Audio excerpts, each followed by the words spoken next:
আসসালামু আলাইকুম। আজকে আমি বানাবো নারকেলের চপ। বেসন নিয়ে নিয়েছি এখানে, এতে আমি চালের আটা দিয়ে দিলাম। এটা হচ্ছে বেকিং সোডা, এটা হচ্ছে ভাজা পোস্ত, কালো জিরে, জিরে গুঁড়ো, লঙ্কা গুঁড়ো, হলুদ গুঁড়ো, নুন, অল্প একটু চিনি দিয়ে আমি পাতলা ব্যাটার বানিয়ে নেব। চপের যেরকম ব্যাটার বানাই সেরকম বানিয়ে নেবো। দেখুন, তো একটু ভালো করে ফেটাবেন, নাহলে ফুলবে না ভালো করে। আলুটাকে দেখুন সেদ্ধ করে ম্যাশ করে নিয়েছিলাম। নারকেলটাকে আমি কুড়ে নিয়েছি, আপনারা ছোটো ছোটো করে কেটেও নিতে পারেন। এর মধ্যে আমি দিয়ে দিলাম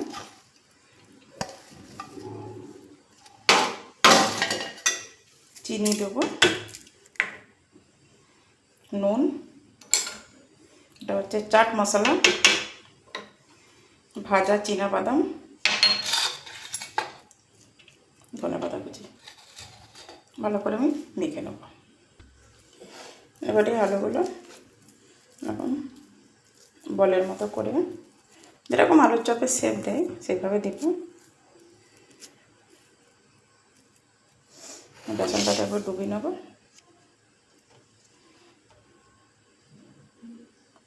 এবারে বেসনগুলো ডুবাবো। তেলটা গরম হয়ে গেছে, এবার আমি দিয়ে দেবো একটা করে।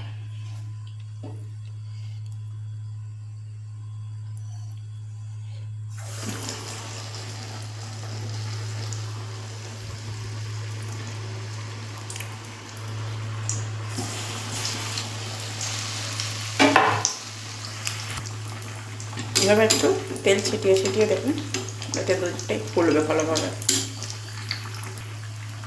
দেখুন লাল লাল হয়ে গেছে, তুলে নেব।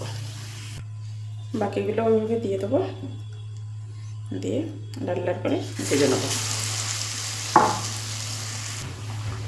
দেখুন ফুলছে, দেখুন কত সুন্দর। নারকেলের চপ বলে বলবে তো, নারকেলের ফুলকো ফুলকো আলুর চপই হয়েছে শুধু। দেখুন চপগুলো ভাজা হয়ে গেছে।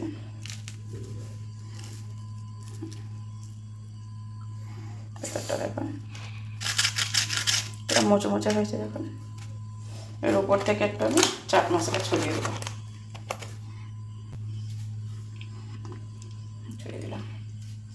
অবশ্যই বাদে ট্রাই করবেন এভাবে নারকেলের চপ বানানো, কমেন্টে জানাবেন। যদি ভিডিওটি ভালো লেগে থাকে লাইক কমেন্ট বন্ধুদের মধ্যে শেয়ার করবেন। যদি আমার চ্যানেলে নতুন হয়ে থাকেন চ্যানেলটাকে সাবস্ক্রাইব করবেন, ফেসবুকে ফলো করবেন।